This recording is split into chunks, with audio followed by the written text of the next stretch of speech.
Sweat slicked Sushi's palms as she balanced the breakfast tray.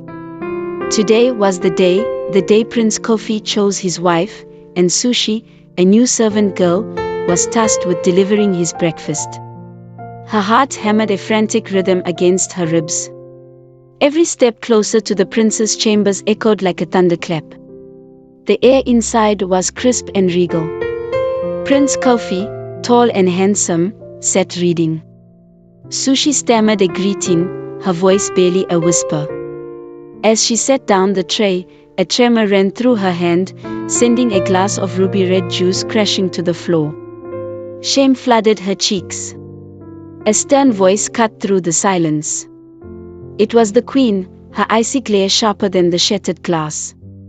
Sushi braced herself for a tirade, but instead, a gentle hand reached out. It was the prince.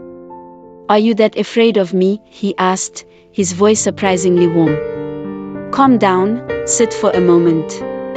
Sushi, flustered, nearly sank to the floor, but the prince gestured towards a chair. As she sat, she felt the queen's piercing gaze, a hawk eyeing its prey. Thankfully, the queen disappeared as quickly as she came. Over the next few days, Sushi continued to serve the prince. The initial terror faded, replaced by a quiet understanding. Their stolen moments, a shared glance, a brief conversation, fueled whispers and suspicion amongst the other maids.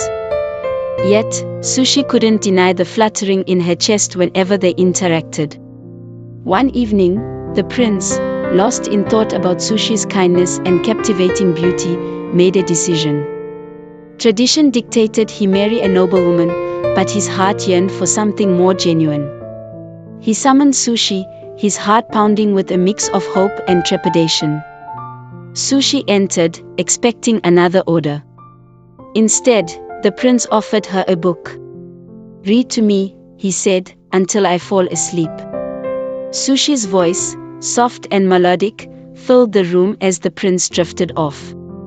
When she realized he was asleep, she went to stand, but a warm hand held hers.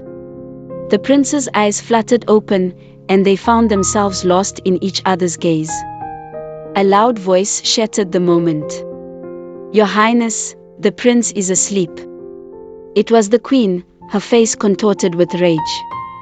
Ignoring the guard's warning, she flung open the door, only to witness her son holding hands with a servant girl. The queen's fury erupted. Sushi, caught in the crossfire, was banished from the palace.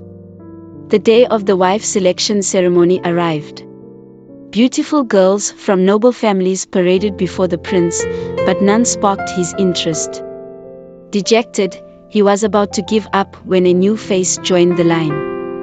Her beauty was breathtaking, yet a flicker of familiarity tugged at his memory. As she drew closer, he gasped. It was Sushi, her hair adorned with flowers, her eyes sparkling with newfound confidence. Tradition may have dictated a different path, but love, true and unwavering, had rewritten the story. The prince, with a flourish, declared Sushi his wife. The elders, touched by their love, gave their blessings. Sushi, the once timid servant girl, became the prince's bride. Their story became a legend, a testament to the fact that love can blossom in the most unexpected places, and that true happiness lies in following your heart, regardless of societal constraints.